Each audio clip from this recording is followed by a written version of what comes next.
지역구를 옮기는 끝에 옮기다가 제가 옮긴 건 아닙니다. 옮김을 당했는데 옮김을 당해서 또 짧은 시간 안에 극복을 못하고 어쨌든 아깝게 또 저도 낙선을 했습니다. 근데 제가 이렇게 바라보면서 물론 부산에는 많은 사람들이 당선이 되었지만 부산에서 공천과 그 이후에 있었던 많은 일들이 저는 수도권 선거에 영향을 미쳤다고 생각을 합니다.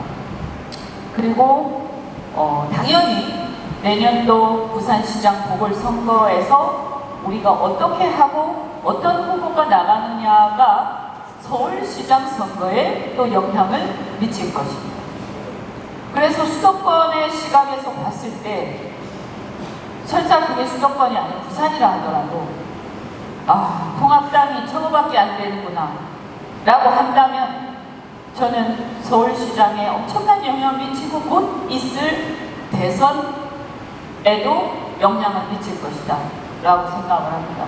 그래서 내년의 보궐선거는 단지 지방의 어떤 수정을 뽑는 선거가 아니라 대선, 서울, 부산 이렇게 삼각형의 어떤 구도로서 우리가 대권까지 가는 하나의 경로로서 전국에서 얘기가 있을 겁니다. 그래서 많은 사람들이 또 전당대회도 있지 않습니까? 그죠? 그래서 전당대회를 또 우리만 하는 게 아니라 좀 이따 가을쯤 되면 민주당도 전당대회를 하죠.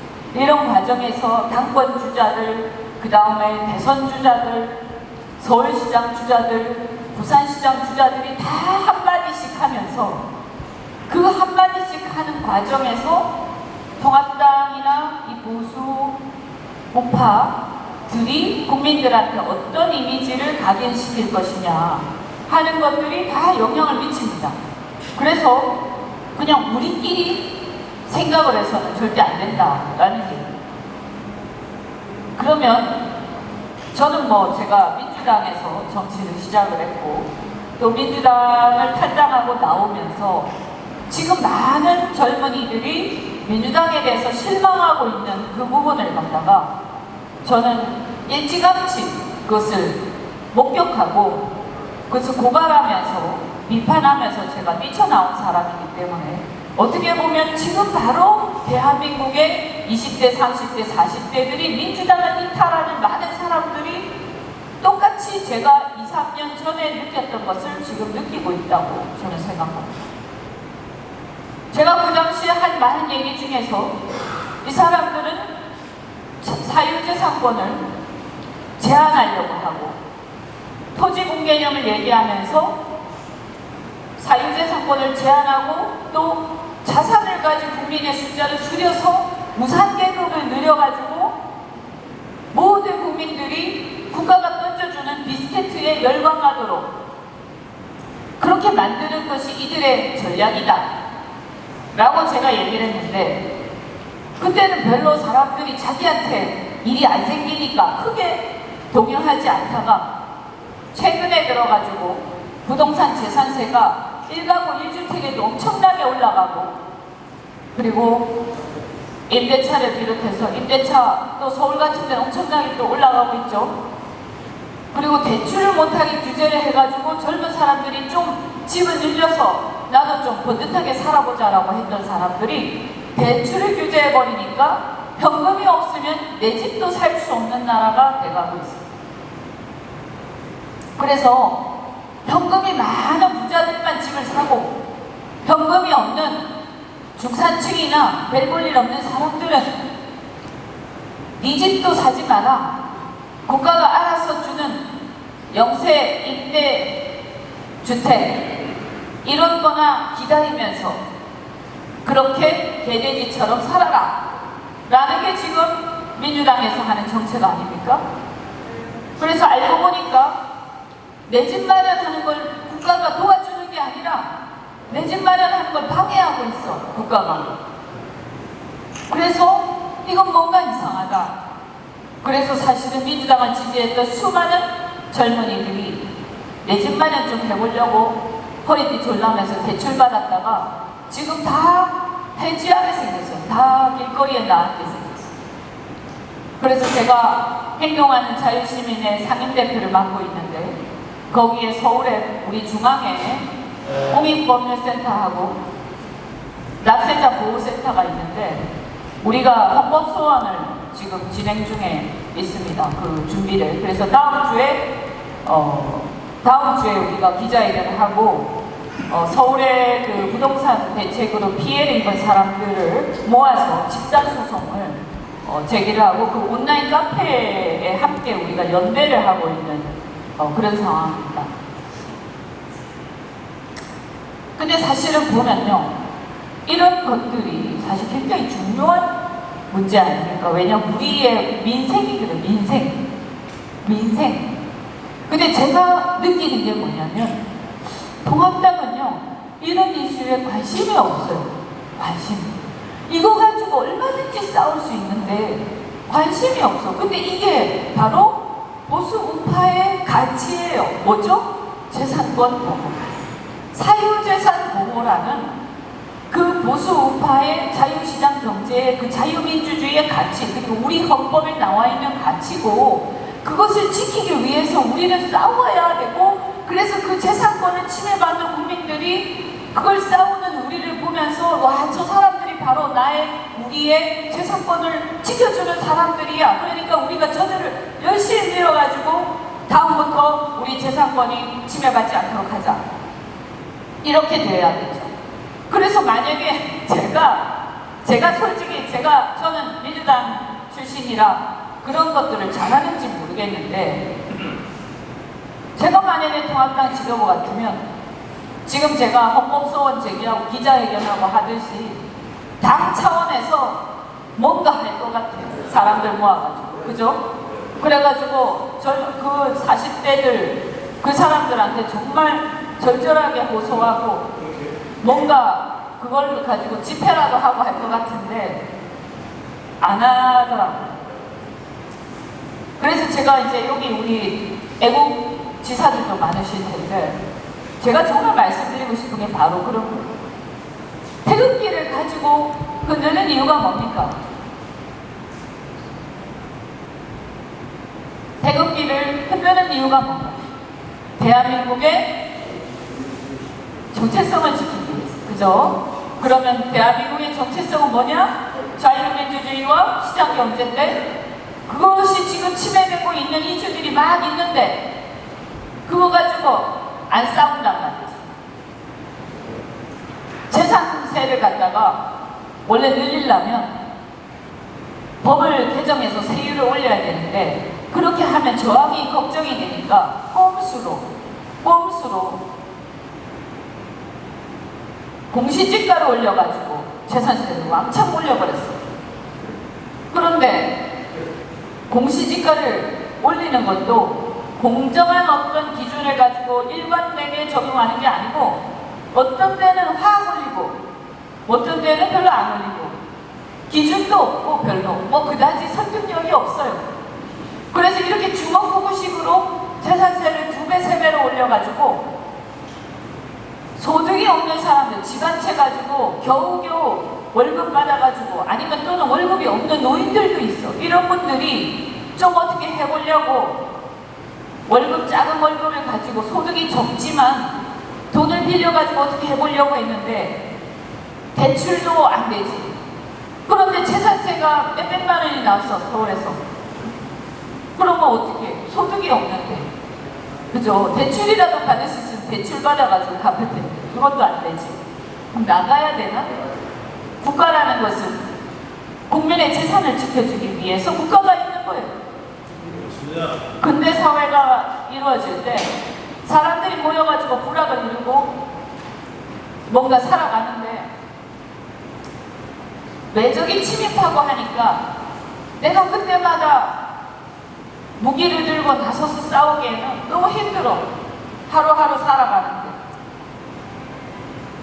그 다음에 내 재산이 있는데 갑자기 외적이 침입해서 내 재산을 갖다 불을 태우고 집을 태우고 또 옆집에서 우리 집에 와가지고 도둑질을 하고 아이 도저히 내가 살 수가 없어. 그래서 안 되니까 그냥 집집끼리 싸우고 머리끄댕이 잡아뜯고 이런 식의 무질서한 거를 도저히 참을 수 없어가지고 사람들이 어떤 생각을 했냐. 야 우리가 돈을 조금씩 내가지고 우리 대신에 재산을 지켜주고 외적의 침입으로부터 나의 안전을 지켜주는 그런 어떤 틀을 만들자. 울타리를. 그래서 우리가 돈 내가지고 그 사람들 먹여 살리자. 이게 뭐죠? 그게 국가입니다. 국가. 그게 국가의 가장 기본이에요. 가장 기본. 그런데 지금 어떻게 됐어요?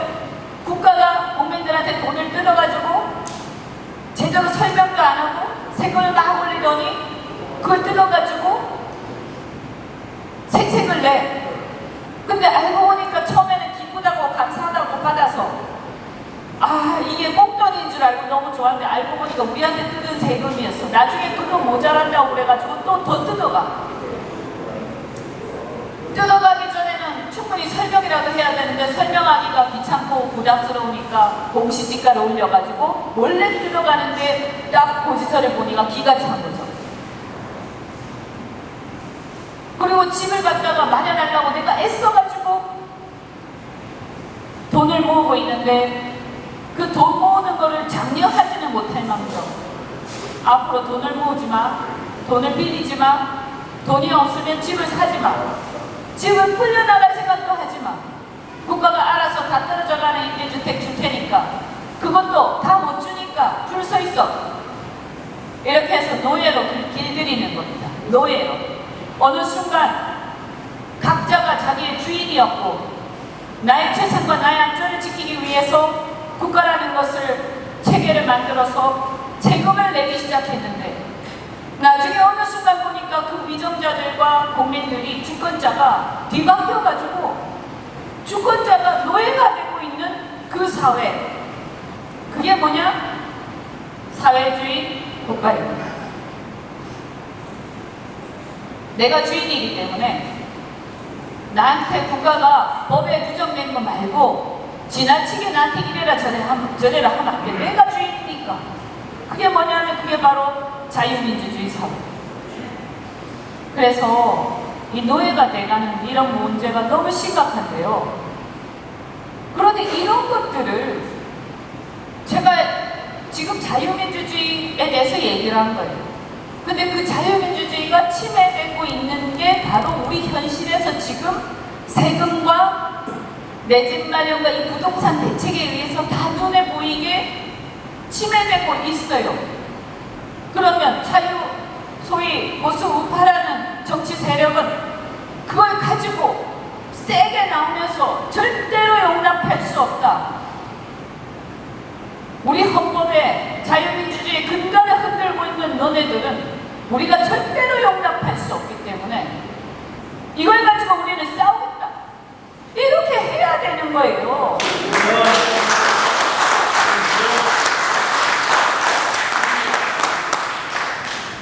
그러니까 하여튼간에 민주당은 말이에요.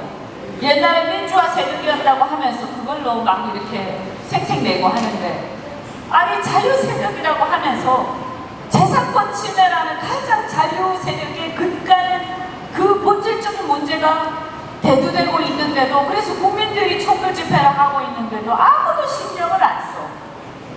이게 웬일이냐. 그럼 무슨 자유세력. 자유라는 게 북한이 쳐들어와서 우리가 당장에 북한이 쳐들어와서 공산화될 수 있는 그런 6.25 같은 상황도 있지만 실제 우리 정부가 스스로 우리의 자유와 재산권을 침해하는 그 상황이 상시로 벌어지고 있기 때문에 그걸 막는 게 더 중요하죠. 더 현실적인 얘기고. 그래서 그걸 가지고 싸웠을 때 당신들이 자유세력이고 당신들을 우리는 지지해서 우리 재산과 우리의 안전을 지킬 수 있게 우리가 해야 되겠다. 마치 1987 같은 그런 영화 보면서 사람들이 민주화 세력이다 이러니까 눈물 흘리면서 민주당 지지하잖아요. 그런 것처럼 그것도 물론 거짓이 많지만 그래도 최소한 우리가 자신들의 자유를 지키는 그런 세력이라고 국민들이 인식을 하면서 그거를 뛰어넘기 위해서 국민들이 막 지지하고 우리가 함께 돼서 눈물을 흘리고 있어야 되는 게 아니냐는 거예요. 그래야 국민들이 저 사람들이 저런 숭고한 이념을 갖고 있는, 그 가치를 갖고 있는 세력이다 생각하지. 맨날 자유라고 말은 하는데 자유가 침해될 때는 아무 말도 안 하고 있어. 그러면 도대체 저들이 지키고자 하는 가치가 무엇인지 알 수가 없고, 국민들이 볼 때는 민주당하고 니네하고 다른 게 뭐지? 자유 세력이라고? 뭐에 대해서? 예를 들어서 자, 지금 원언유착이 있죠, 그죠? 채널A 그 사건이 있잖아요, 그죠? 그러면 채널A 이번에 뭐 녹취록 나온 거 보니까 채널A 기자하고 그 한동훈 검사장하고 진짜 잘못했나? 잘 모르겠어요. 이번에 나온 거 보니까 오히려 그 기자가 억울하게 탄압당하는 것 같아요.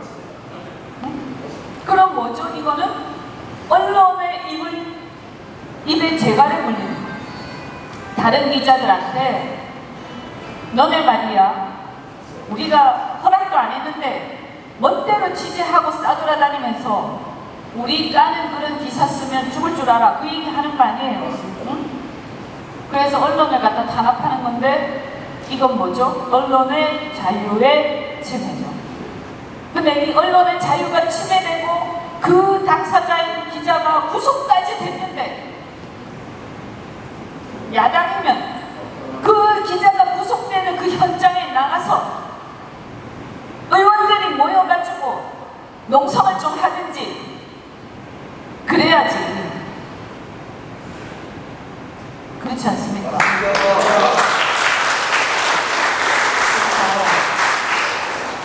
저는 제가 지난 선거 때도 정말 절실하게 느꼈는데, 아니 왜 자유세력이라고 얘기하면서 자유가 침해되는 곳곳의 현장에서 안 나타나냐 이런 거예요. 그리고 왜 그 침해받고 있는 당사자를 보호하지 않고 왜 그 국민들하고 같이 호흡하지 않느냐라는 겁니다.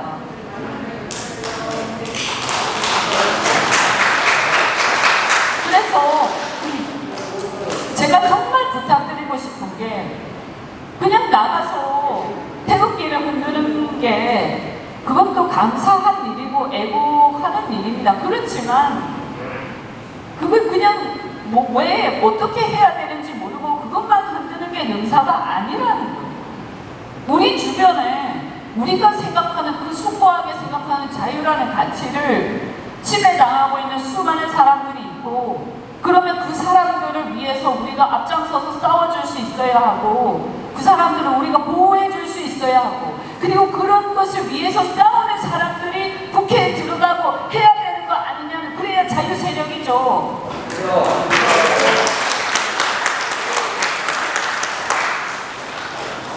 그러면 또 하나 제가 정말 의문을 가졌더니, 아니 그래서 지난번에 선거하는데 기가 차는 게 그런 사람들이 많았었는데, 선거하는데 전부 다 뭐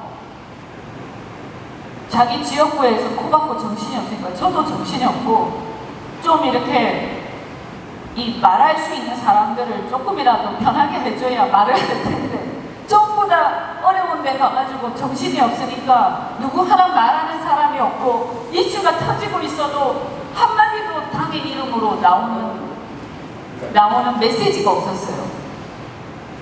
참 답답한 일이었는데, 그럼 국민들이 뭘 가지고 표를 찍겠습니까?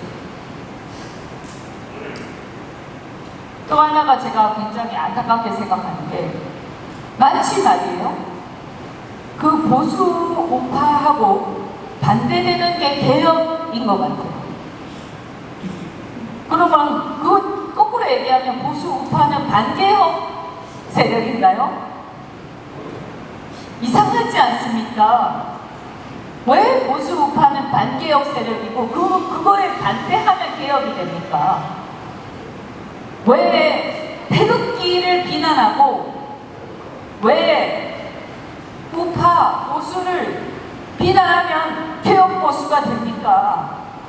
이상하지 않습니까? 민주당이 만들어낸 프레임에 빠지면 안 됩니다.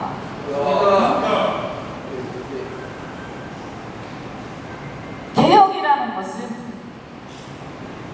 그거잖아요. 새롭게 살갗을 벗긴다.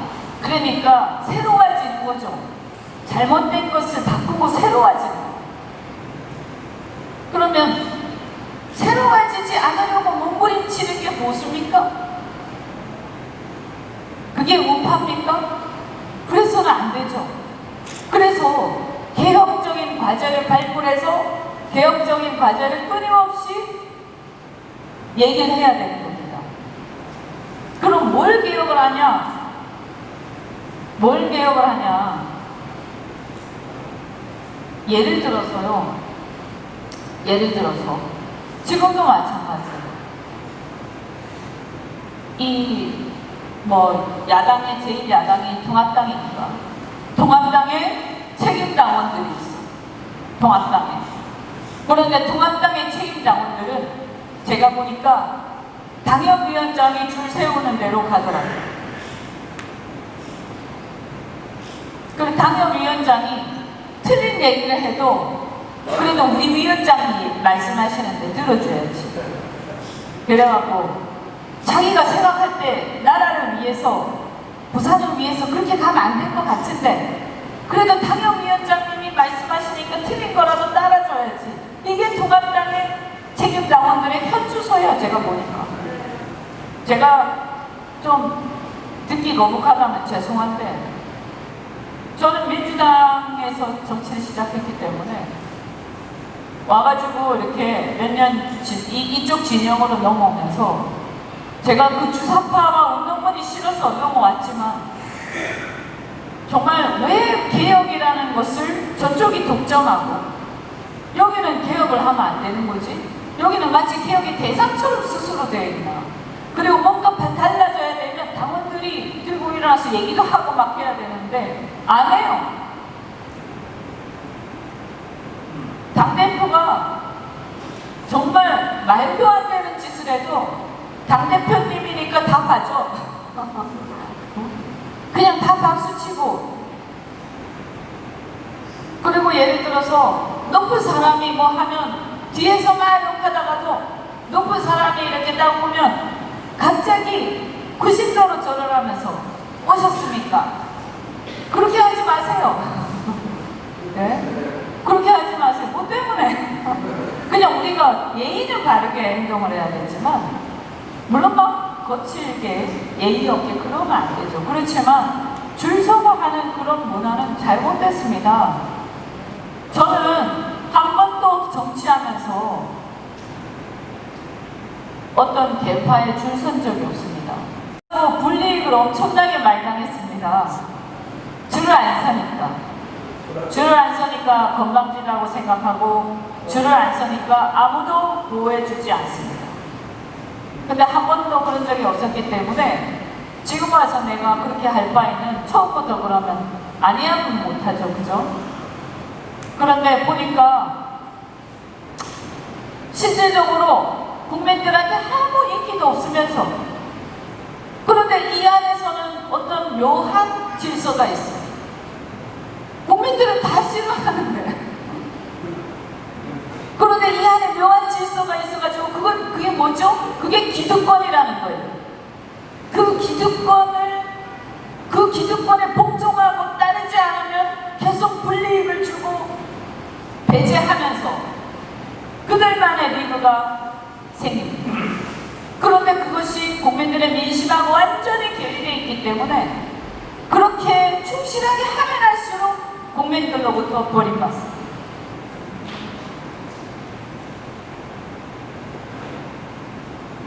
보수 우파에 대해서 기득권 세력이다 라고들 얘기를 합니다. 그런데 사실은요, 지금 진짜 기득권 세력은 민주당이에요. 왜냐하면 정권 잡고 있잖아요. 그죠? 기득권 하나도 없어요. 그리고 사실은 힘도 없어요. 비주류의 이 사회에 사실 지금 그렇게 돼 있어요. 권력을 잡고 제대로 해보려고 노력하지만 못하고 있어요. 그러면 기득권 세력이 아닌데도 왜 여의도에서만 기득권 세력으로 노는 겁니까? 그래서 그런 것들에 대해서 당원들이 깨어나야 되는 겁니다. 시민들이 깨어나야 되는 거예요.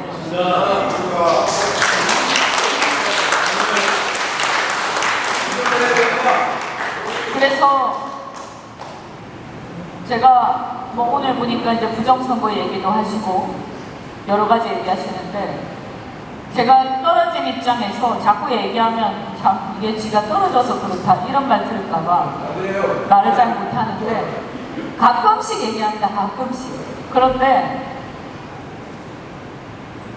그런 것도 꿈쩍도 안 하잖아요. 당이. 그죠? 그러면 최소한 제도를 바꿔야 되겠죠? 제도를. 사전선거를 없애야 되겠죠? 그런데 그 사전선거를 없애거나 제도를 바꿔야 한다는 문제의식도 없죠? 그러면 어떻게 해야 돼요? 그 문제의식이 있어야 한다고 여러분이 생각하시면, 그 문제의식이 최소한 없는 사람은 다음에 당대표를 뽑으면 안 되는 거죠. 그죠? 그런데 또 당협위원장이 줄 세우면 또 뽑는다 이 말이에요. 그럼 무슨 뒤에서 욕하고 다 소용이 없습니다. 행동하셔야 돼요. 여러분이 주변에 있는 당원들한테 다 얘기를 하고, 집에 돌아가셔서 10명, 20명씩 조직화를 하고, 모여가지고 토론을 하시고, 의식화를 하시고, 그렇게 해서 우리 다음에는 이걸 평가해서 여기에 맞지 않는 사람 나는 절대로 지지하지 않겠다 라고 하시면서 모여서 모임도 만들고 모여서 결의도 하시고 그렇게 하셔야 되는 겁니다. 맞습니다. 그래야 사람들이 움직일 거 아닙니까? 그래서 당을 개혁해야 됩니다. 당.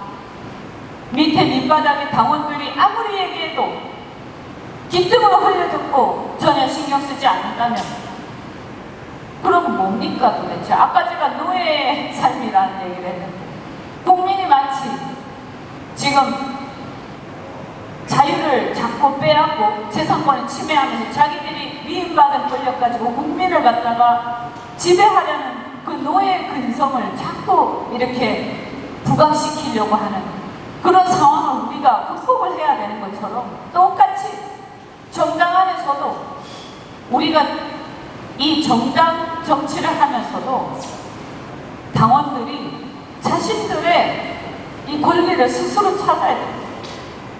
그래서 깨어나야 되는 거예요. 깨어나요.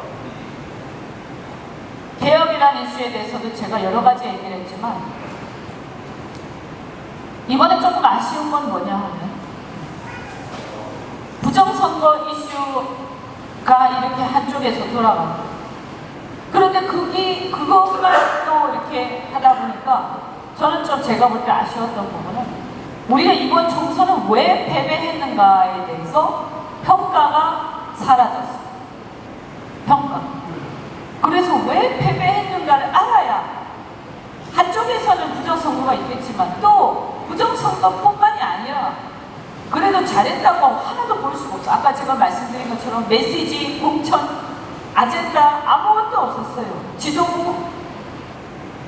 그러면 이것에 대해서 어떤 평가를 할 수 있고, 이 총선에 대해서 우리가 어떤 비판을 할 수 있고, 누가 어떤 책임을 져야 할 것인가에 대해서 아무런 얘기가 없었어요. 그러다 보니까 총선에서 책임을 져야 할 사람들이 자기가 마치 혁신의 주체인 것처럼 나타나서 미래를 이끌겠다고 다들 떠들고 여기저기 출마하고 난리 법석들을 떨고 있는데, 이게 과연 정의로운 사회인가? 그죠? 이게 정의롭습니까? 정의롭습니까? 그러면 이런 상황에서 당원들이, 지지자들이 기분이 좋아서 막 밀어줄 것 같습니까? 왜 신상필벌이 안 됩니까?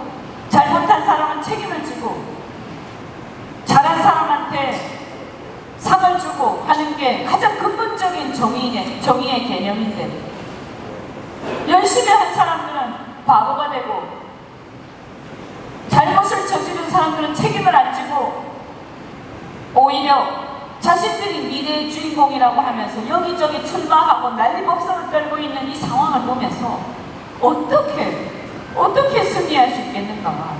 어떻게 사람들의 민심이 모일 수 있겠는가? 어떻게 해서 사람들의 열정이 모일 수 있겠는가? 저는 진짜 통탄합니다.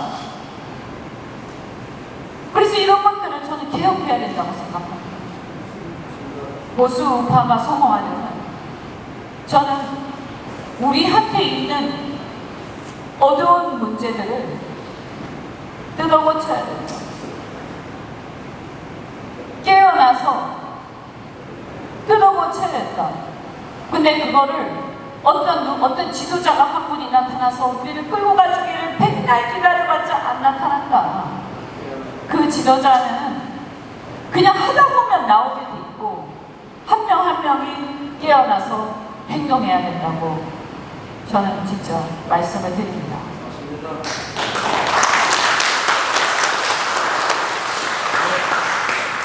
그리고 또 하나가 바로 능력입니다. 유능함. 언제부터인가? 그래도 한국에서 보수가, 한국의 주류 세력이 굉장히 유능하고 똑똑한 사람들이라고 사람들이 생각을 해왔어요. 근데 언제부터인가? 무능한 짝이 없어. 되는 일도 없고 안 되는 일도 없고 그냥 물에 물 탄 듯 술에 술 탄 듯 하는 걸로 바뀌어가고, 오히려 저 민주당이 다 그런 건 아니지만 뭔가 좀 국민들이 가려운 거를 갖다가 막 긁어주는 사람도 나타나고 이것저것 막 하면서 치고 앞으로 나가고 있어요. 언제부터 유능함이라는 그거를 갖다가 빼앗겨 버렸어요. 우리가 예를 들어서 부산만 보더라도 부산의 가장 큰 현안이 뭡니까? 부산의 가장 큰 부산시장 그 현안, 사람 말고요. 네, 현안. 뭐 지금 요새 맨날 난리치는 게 이제 신공항이죠. 신공항, 그죠? 그게 지금 몇 년이 됐죠? 몇 년 됐습니까? 제가 보니까요, 얘기가 나오지는 한 20년쯤 됐더라고요.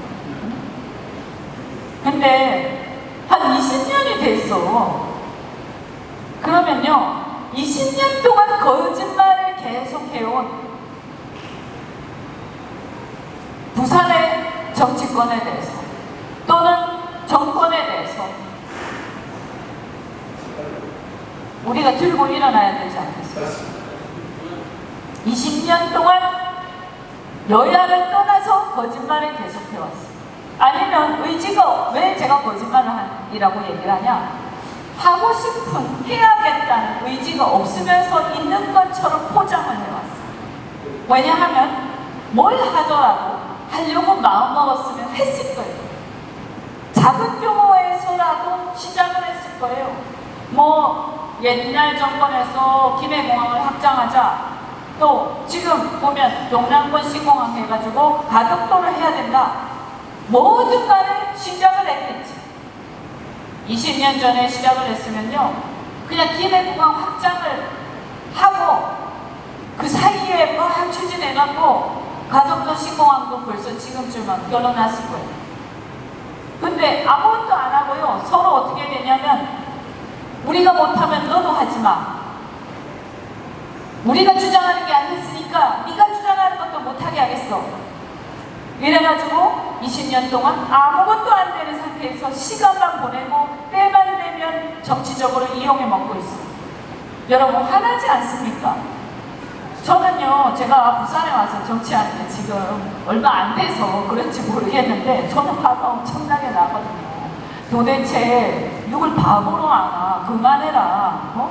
왜 맨날 똑같은 얘기를 울고 먹고 있냐? 시작을 하든지 아니면 때려치든지 아니면 뭐라도 삽을 빼든지. 그런데 더 신기한 건 뭐냐면 부산 시민들이 가만히 있어요. 가만히 있어요. 얼마나 바보 취급을 당하는데 왜 가만히 있습니까? 이게 말이 됩니까? 20년 동안 죽고 또 현수막을 여기저기 걸어놓고 있는데 저 같으면 부산시청 앞에 가가지고 이 거짓말 사기꾼 새끼들 꺼져라고 외치겠어요. 응? 이건 제가 지금 생각난 거지만 진짜 이거 한번 해보십시오. 네? 한번 해보세요. 지금 이 문제를 어떤 식으로든 하지 못하면 또 그렇게 시간만 보낼 거예요. 정치적으로 이용해먹고 물고먹으면서. 근데 뭐라고 하냐면 다른 지역 때문에 안 된다. 인천 때문에 안 되고 대구 때문에 안 된다고 그러는데 대구는 이미 통합공항으로 가버렸어요. 그리고 인천이 있어도 인천하고 물론 경쟁이 있겠죠. 그렇지만 그 인천하고 경쟁을 하는 건 하는 거고 인천이 지금 독과점 체제를 누리고 있는데 예를 들어서 여러분 며칠 전에 인구공사 때 기억하십니까? 왜 저렇게 인천공항 가지고 비정규직 정규직 가가지고 저렇게 시끄럽게 날릴까? 한번 생각해 보신 적 있어요? 왜? 한국공항공사 다른 공항에 비해서 인천공항은요 훨씬 더 돈을 많이 받습니다. 왜 똑같은 일을 하는데 훨씬 더 돈을 많이 받지? 훨씬 더 상황이 좋습니다. 왜 똑같은 일을 하는데 훨씬 더 상황이 좋지? 시설이 좋아서요? 여러분 어떻게 생각하세요? 왜? 독점적 지위를 누리고 있기 때문에. 국제선의 상당수를 인천에다가 몰아주고 다른 지역에서 못 갖고 가게 막아버려요. 김해공항에 국제선을 할 수가 없어서가 아니라 할 수 있어도 못하게 하는. 제가 그렇게 해가지고 2015년에 국토위 있을 때 왜 독점을 해가지고 진입장벽을 만들고 다른 사람들하고의 다른 공사하고의 경쟁을 저해하고 그렇게 해서 가격을 올리고 그 다음에 그 사람들은 다른 데보다 훨씬 더 많이 받아가냐? 이게 말이 되냐? 그리고 나서는 그거 하겠다고 정규 경쟁에서 들어온 사람들하고 또 다르게 다른 루트로 들어온 사람들이 똑같은 대우를 해달라 이러고 있다 보니까 이게 형평성 문제가 생겨가지고 지금 문제가 된 거 아닙니까? 공정성 문제가 생기고. 그런데 그런 공정성 문제 이면에 보면 인천공항에 독과점 문제가 있다. 그런데 왜 이게 중요하냐? 우리가 지향하는 게 뭐죠? 시장 경제예요. 자유시장 경제. 물론 우리가 모든 거를 그냥 경쟁만 하자 이건 아니에요. 약자에 대한 포용 이것도 해야 돼요. 그렇지만 근본은 뭡니까? 자유로운 경쟁, 열려있는 경쟁. 그거의 반대는 뭐냐? 독과점이에요. 독과점. 그래서 독점적 지위를 부여해서 딴 놈들은 그 링에 못 올라오게 막 링에 올라오려고 그러면 막 쳐가지고 못 올라오게 합니다. 그래서 그 한 사람이 한 공사가 독점적 지위를 특권을 부여받아서 혼자서 다 해먹는 거지. 그러면 나머지는 뭐야? 아무리 노력해도 안 되는 거죠.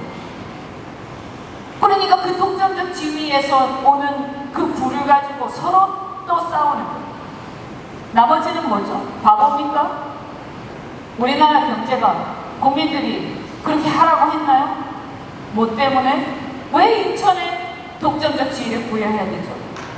근데 우리가 지향하는 자유민주주의, 자유시장 경제 이게 가장 중요한 게 뭐죠? 경쟁이에요. 경쟁. 자유로운 경쟁. 경쟁을 혹독하게 하라는 얘기가 아니라 내가 하고 싶은데 나한테 기회를 달라는 거예요. 하고 싶은 사람한테 기회를 주고 경쟁을 자유롭게 해서 공정한 결과가 나와야지. 하고 싶은 사람이 그렇게 많은데 기회를 다 차단하고 잘난 놈 한 놈만, 그것도 이쁜 놈 한 놈만 특별한 기준도 없이 딱 찍어가지고 그 놈한테만 특권을 주면 나머지는 어떻게 돼? 기회가 박탈되죠. 그래서 경쟁이 자유롭지 못하죠. 이거를 지키는 게 사실은 자유우파, 보수우파의 가치예요. 가치.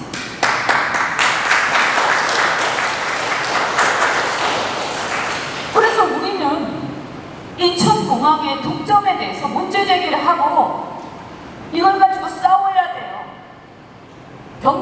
때가 좋아.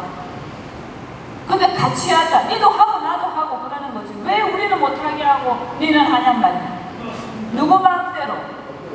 우리가 언제 그러자고 했어요? 우리가 언제 예를 들면 부산은 안 하겠다고 한 적 있습니까? 뭔데 도대체 국가가 멋대로 부산 시민들은 바보입니까? 왜 우리는 국제선을 타고 나갈 때 인천을 갔다가 가야 돼? 여기서 할 수 있는데. 거기다가 뭐 상납할 일이 있어요? 도시 중에서 위계 질서가 있습니까? 우리는 지금 생각해보지 못한 많은 문제들을 안고 있습니다. 자유시장 경제 그 원리에 비추어서 봤을 때 말이 안 되는 일들이 도처에서 일어나고 있는데 아무도 문제 제기를 안 해요. 제가 2015년에 그 문제 제기를 해서 국제선에 동남아 노선이 신설됐어요. 부산에. 그런데 동남아 노선 가지고 된 일이 아니잖아요. 그죠? 제 얘기는 뭐냐면 이런 문제도 마찬가지. 이런 문제도 우리가 생각하고 있는 그 가치에 비추어 보면 있을 수 없는 일들이 버젓이 일어나고 있는데 우리는 무의식 중에 국가가 내려주는 그 하명에 복종하면서 그게 불합리하고 그것 때문에 우리가 매우 큰 피해를 입고 우리가 더 성장할 수 있는데도 국가가 이걸 막고 있는 거를 그냥 감내하고 있는 거예요. 예를 들어서요. 이런 게 있죠. 지하철역을 신설하려고 하는데 세종시에 지하철역을 신설하려고 하는데 오송역에서 세종시에 지하철역을 신설하면 오송역으로 오는 사람이 없어지기 때문에 무조건 막아야 돼. 그래서 세종시 가는 사람들은 오송을 들렀다가 거기서 다시 버스를 타고 가도록 해요. 그게 지금 현실이에요. 그래서 세종시에는 지하철역이 계속 안 생기고 있어요. 얼마나 우습습니까? 그런데 거꾸로 생각하면 뭐냐면요. 독점이 얼마나 나쁜 것이냐. 그렇게 함으로써 오송도 망하고 세종도 망하는 거예요. 비효율성이 발생하고 비용이 늘어나기 때문에 사람들이 안 가기 시작해요. 그런데 만약에 세종시에 전철이 들어갔어. 그래서 세종시가 팽창. 그래서 막 도시가 팽창하면 바로 옆에 있는 오송시는 어떻게 되겠습니까? 거기까지 팽창합니다. 그래서 사촌이 땅을 사면 배가 아픈 게 아니라 그래도 사촌이 땅을 사는 게 나한테 뭐라도 떨어지는 거예요. 우리는 생각을 바꿔야 합니다. 마찬가지로 대한민국 안에서 인천, 부산 막 싸우는 게 아니라 우리가 싸우는 사이에 어떻게 되냐. 비용이 올라가고 비싸지고 불편해지니까 외국인들이 부산에 있는 사람들이 또는 외국인들이 환승을 할 때 인천까지 가서 환승하는 게 아니고 그냥 우리나라 안 와버려요. 그래서 오사카나 나린가 도쿄나 베이징으로 가서 환승하고 맙니다. 왜냐면 그게 더 싸고 그게 더 편하기 때문에 우리끼리 싸우는 사이에 그렇게 됩니다. 그러면 두 개 다 허용해주고 경쟁하면 되는 거예요. 하다 보면 더 잘하는 곳이, 더 편리한 곳이, 더 싼 곳이 더 잘 되게 돼 있어요. 소비자들이 그걸 찾게 돼 있어요. 그게 바로 우리가 시장 경제에서 자유로운 경쟁을 통해서 모든 사람들한테 기회를 주는 거예요. 우리 젊은 사람들한테 필요한 거는요. 청년 수당 같은 게 아니라요. 열려있는 기회, 열려있는 기회.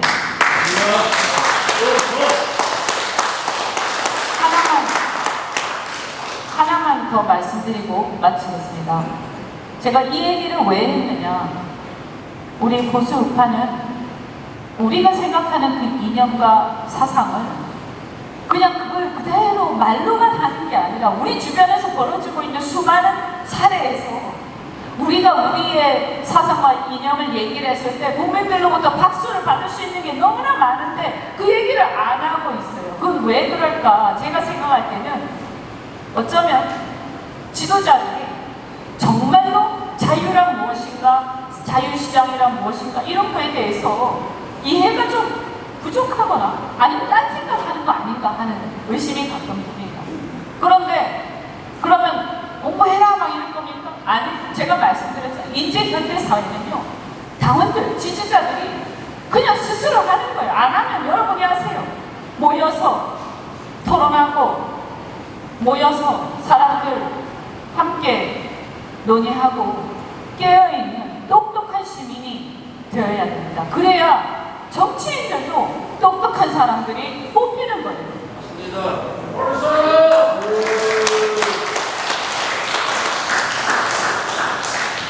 한 가지 또 이 보수 우파의 어떤 문제점이랄까 우리가 극복해야 될 거 뭐냐?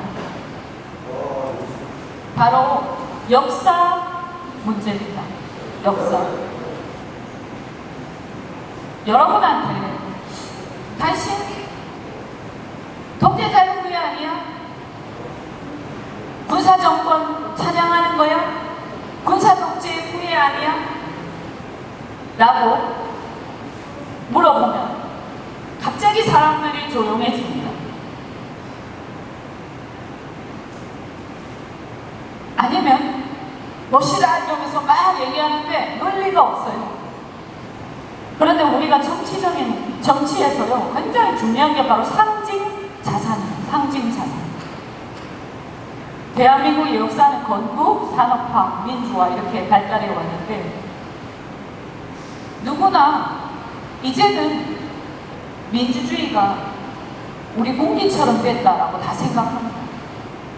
그리고 우리 역사에서 그래도 권위주의 체제에서 민주주의 체제로 넘어온 것이 발전의 한 단계라고 지금 대부분 인정을 합니다.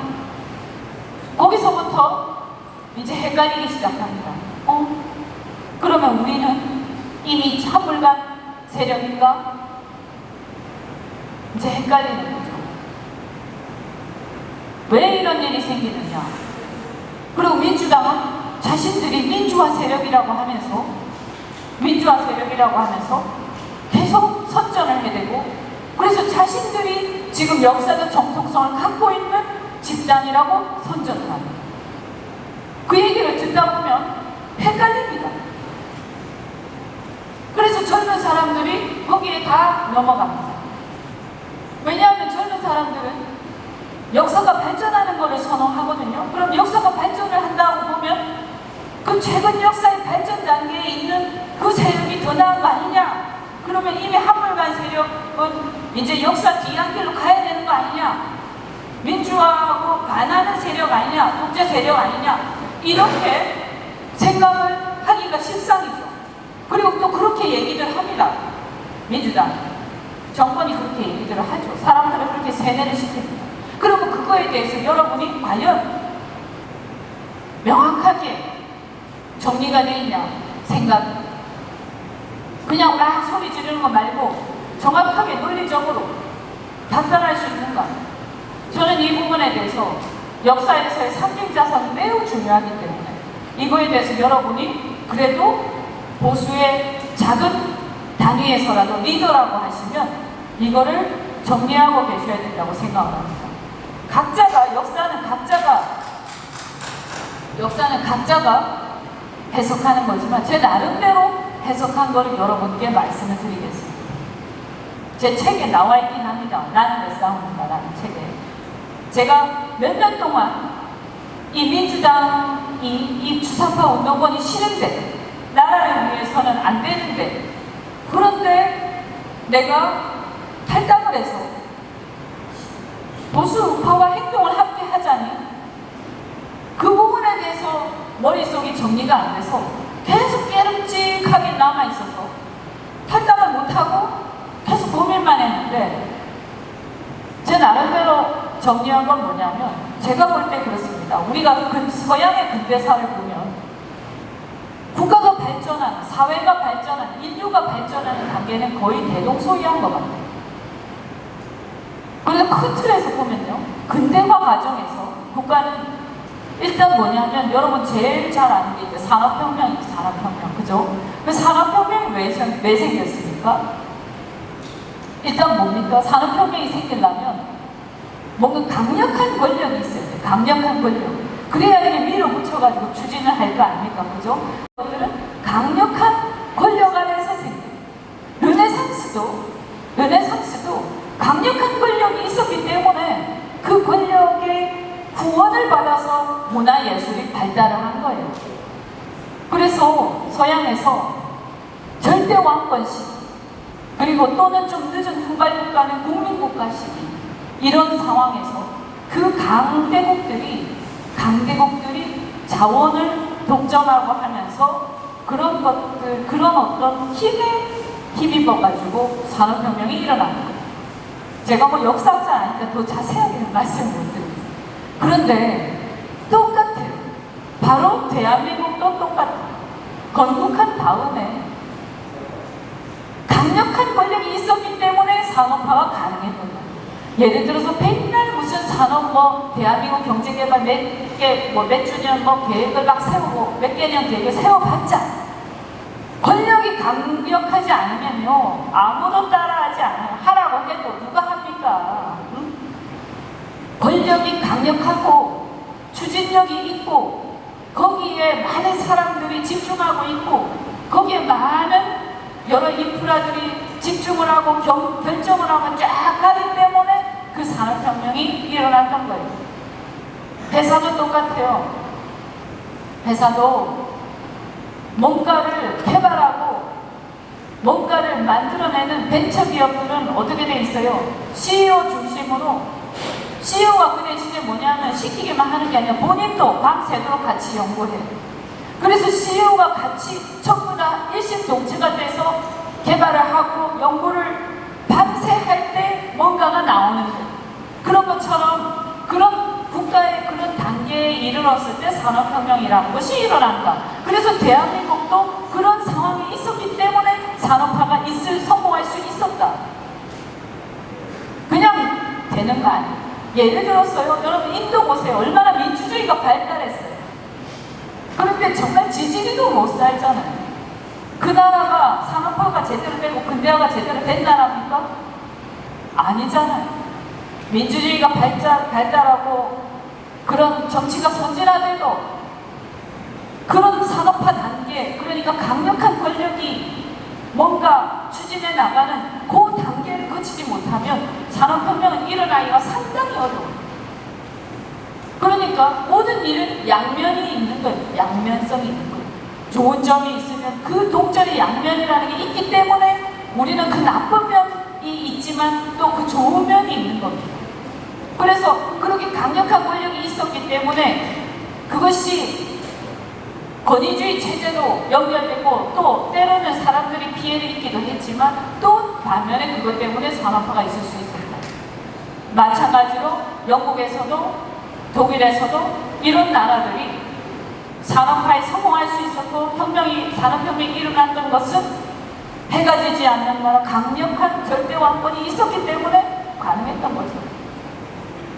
근데 그것은 또 우리가 도덕적으로 보면 꼭 칭찬할 건 아니죠. 그죠? 다른 나라를 지배하고 식민 지배를 하고 그죠? 그렇게 이 제국주의 경영을 하고 강력한 왕권으로 사람들을 막 반대파를 다 추청하고 그런 일들이 있었기 때문에 우리가 도덕적인 잣대나 이런 잣대를 보면 너무나 끔찍해요. 그런데 어쨌든 그렇게 해서 그런 배경이 있었기 때문에 산업화가 빨리 됐던 거다. 그런데 그리고 나서 이제 발달을 하다 보면 사람들이 이제 배가 불러지고 먹고 살만해지고 공업화가 이루어지면서 시골에 있던 사람들이 전부 다 도시로 모이고 사람들이 모여서 노동자들이 모이게 되고 그러면서 사람들이 같이 함께 생활을 하면서 지적 수준이 높아지고 교육 수준이 높아지고 하면서 많은 것들을 추구하게 돼서 이제는 그냥 공핍으로부터의 자유가 아니라 내가 뭔가 지적인 만족을 얻기를 원하게 됩니다. 그렇게 되면 자유를 추구하게 되고 더 많은 자유를 추구하게 되고 그래서 이제 자신의 주장을 더 많이 하게 되죠. 그래서 뭐가 일어나냐? 시민혁명이 일어나는 거예요. 그래서 항상 역사의 발전 단계는 산업혁명, 다음에 시민혁명 이렇게 일어나게 돼 있어요. 왜냐하면 산업혁명 안에서 다 좋았는데 또 너무나 노동자들이 고통받는 그런 것들도 있었어. 착취당하는 것들도 있었고. 그러니까 시민혁명이 일어날 때 그 고통받던 노동자들이 또 같이 들고 일어나고 이렇게 하면서 시민혁명이 일어나는 거예요. 그렇게 해서 사회는 발전하고 국가는 발전하고 역사는 발전을 하는 겁니다. 그러니까 이 두 개 중에 뭐가 더 좋은 것이다? 그런 건 없어요. 그냥 역사의 발전이 그렇게 발전해 왔어요. 근데 왜 우리만 그렇게 난리를 치면서 서로 싸우냐? 다른 나라는 몇백 년 동안 일어나는 일을 우리는 몇십 년 만에 다 같이 하다 보니까 서로 겹쳐요. 다른 나라는 시민혁명기에 있었던 사람들이 100년, 200년 전에 산업혁명 했던 사람을 욕할 일이 없어. 그죠? 근데 우리는 같은 시기에 겹치면서 벌어지다 보니까 서로 욕하고 서로 싸우고 하다가 나중에 지금까지도 갈등이 지속되는 거예요. 그래서 제가 항상 얘기하는 게 뭐냐면 이걸 극복하려면 새로운 세대로 지도자들이 넘어가야 된다. 이걸 객관적으로 볼 수 있는 지도자들이 나와서 그 앞에 시기들을 모든 시기들을 다 감사하고 좋은 점을 우리가 이어받으면서 지나간 지도자들을 전부 훌륭하게 우리가 존경하면서 국가를 미래로 끌고 가야 된다. 이렇게 저는 얘기를 하는 거죠. 그런데 이게 여기서 어떤 문제가 생겨요. YS가 민주화를 하는 과정에서 삼당합당을 합니다. 그런데 삼당합당을 한 걸 가지고 저쪽에서는 자기들이 이제 소수 세력이 되다 보니까 뭐라고 얘기하냐면 야합이다. 이렇게 얘기를 합니다. 그런데 YS는 IMF 나중에 가서 IMF 터지고 뭐 하다가 그 다음에 다음 정권을 못했어. 자기 후계자를 정권 교체를 못했어요. DJ한테로 뺏겨버렸어요. 그러면서 무슨 일이 일어나냐면 YS의 시대에 대해서 폄하하기 시작해요. DJ 입장에서 그럴 수밖에 없죠. 그래서 YS 시대는 야합의 시대였다. 독재자들하고 손잡고 민주화를 훼손시켰다. 맞습니까? 맞습니다. 맞습니까? 아니에요. 네. 아니에요. 그러면 말이 안 되잖아요. 자, 만약에 YS가 민정당하고 손을 못 잡았으면 어떤 일이 일어났을까요? 여기 부산이니까 중요합니다. 그죠? 정체성을 밝히는 데 있어서. 만약에 YS가 민정당하고 손을 안 잡았으면 어떤 일이 일어났을까요? 권력은 평화롭게 이양되지 않아요. 굉장히 심각한 상황들이 또 벌어졌을 겁니다. 제가 볼 때는. 그러면 저는 이렇게 생각합니다.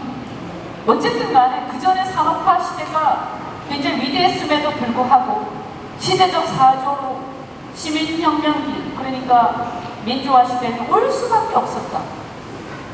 왜냐하면 너무 산업화가 잘 됐기 때문에 너무나 물질적으로 발달을 하다 보니까 민주화는 올 수밖에 없었고, 그것이 또 박정희 대통령이 스스로도 그런 말씀을 하셨죠.